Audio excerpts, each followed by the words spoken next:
পশ্চিমবঙ্গে মুখ্যমন্ত্রী স্বচ্ছ নিয়োগের জন্য আইন আনছে। তৃণমূল আমলে যেসব নিয়োগ হয়েছে তাতে যত দুর্নীতি হয়েছে তা নিয়েও কিন্তু মুখ খুললেন মুখ্যমন্ত্রী শুভেন্দু অধিকারী। স্বচ্ছ নিয়োগের জন্য বিধানসভায় আইন আনা হচ্ছে, একটি নূতন আইন আসছে।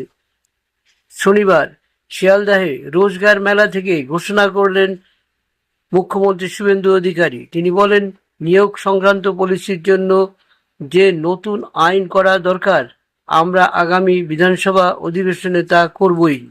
ওএমআর ওএমআর কার্বন কপি পরীক্ষার্থীদের দেব, সেই নিয়ম আছে। পশ্চিমবঙ্গে ওরাল, ভাইবা, এক্সাম পরীক্ষার সব থেকে বেশি নম্বর রাখা হয়েছে। এটা ঠিক নয়, এখানে ন্যূনতম নম্বর রাখা উচিত। আমরা চাই ওরালের নম্বরটা একটু কম করে স্বচ্ছতার সঙ্গে যাতে আগামী দিনে নিয়োগ করা হয়। নিয়োগ দুর্নীতির কারণে পশ্চিমবঙ্গের যে বদনাম রয়েছে, এদিন সে কথাও মুখ্যমন্ত্রী বলেন শুভেন্দু অধিকারী। তার কথায় শিক্ষক নিয়োগ দুর্নীতি, পুর নিয়োগ দুর্নীতি, হাইকোর্ট ও সুপ্রিম কোর্টের হস্তক্ষেপ, 26,000 শিক্ষক শিক্ষিকা শিক্ষাকর্মীদের চাকরি বাতিল। ইতিমধ্যেই পশ্চিমবঙ্গে বদনাম হয়ে গিয়েছে। বিগত দিনে পশ্চিমবঙ্গের নিয়োগ সংক্রান্ত বিষয়ে যে অভিজ্ঞতা হয়েছে তাতে শিক্ষা, সংস্কৃতি, আধ্যাত্মিক চেতনার অন্যতম রাজধানী কলকাতা তথা পশ্চিমবঙ্গের অনেকটাই ক্ষতি হয়ে গিয়েছে। রাজ্যের সেই ভাবমূর্তি বদলাতেই হবে। নিয়োগ স্বচ্ছতা অভিযান শুরু করছে বিজেপি সরকার। মুখ্যমন্ত্রী জানান, পরীক্ষা কেন্দ্রগুলিও কলুষিত হয়েছে। যেসব সেই সব খোল নলচা বদলে স্বচ্ছতার নিরিখে নিয়োগ নতুন সরকারের একমাত্র লক্ষ্য। শুভেন্দু অধিকারী মুখ্যমন্ত্রীর কথায়, আগামী দিনে সরকারি স্তরে বা সরকার পোষিত বিভিন্ন সংস্থায় নিয়োগের ক্ষেত্রে আমরা চিন্তা ভাবনা করছি। বাজেটেও কাটছাট, চা বিস্কুটের বিল দেবে না পুরসভা। বর্তমানে বালুরঘাট পুরসভায় প্রায় 1,100 জন দৈনিক মজুর ভিত্তিক কর্মী বিভিন্ন বিভাগে কাজ করছেন। তাদের বেতন বাবদ প্রতি মাসে 56 লক্ষ টাকারও বেশি খরচ হয়। সরকার বদলাতে খরচে রাশ টানল তৃণমূল পরিচালিত বালুরঘাট পুরসভা। রাজ্যে ক্ষমতা বদলের পরে এই প্রথম শুক্রবার বোর্ড অব কাউন্সিলরদের মিটিংয়ের সিদ্ধান্ত হয়েছে, মিটিং হোক বা অন্য প্রয়োজনে চা বিস্কুটের বিল মেটাবে না পুরসভা। শুধু তাই নয়, দৈনিক মজুরির ভিত্তিতে নিযুক্ত কর্মীদের নিয়োগ বিশেষ স্ক্রুটিনি করা হবে। অভিযোগ, বহু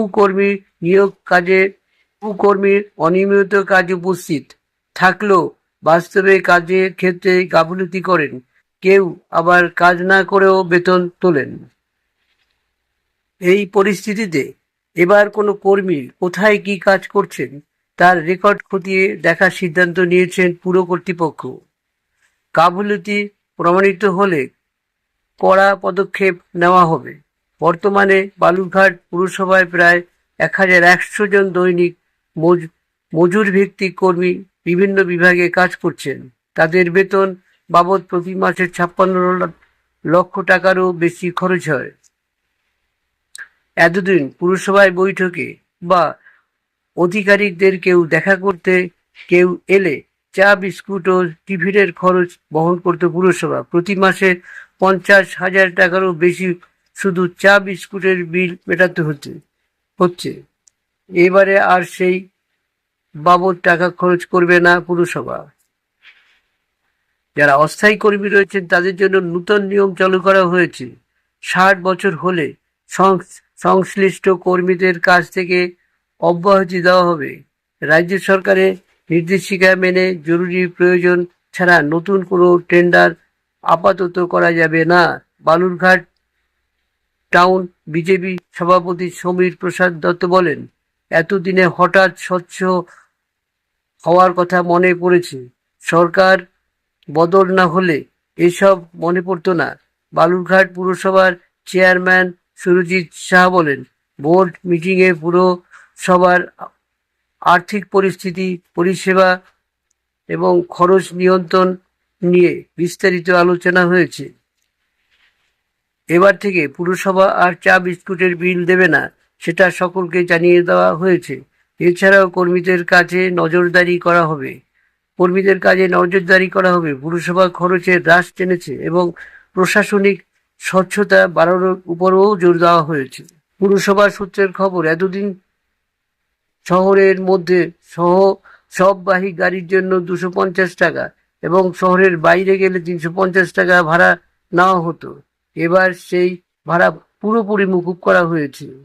ছোট জলের ট্যাঙ্কারের ভাড়া 250 টাকা থেকে বাড়িয়ে 300 টাকা করা হয়েছে।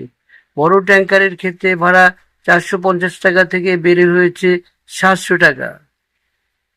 এই ছিল খবরটি। বন্ধুরা, অবশ্যই সাবস্ক্রাইব করে রাখবেন, পাশে থাকা বেল আইকনটিও বাজিয়ে রাখবেন। পরপর আমার এই সংবাদ এবং স্বচ্ছ সংবাদ আপনারা পাবেন আমার চ্যানেল থেকে।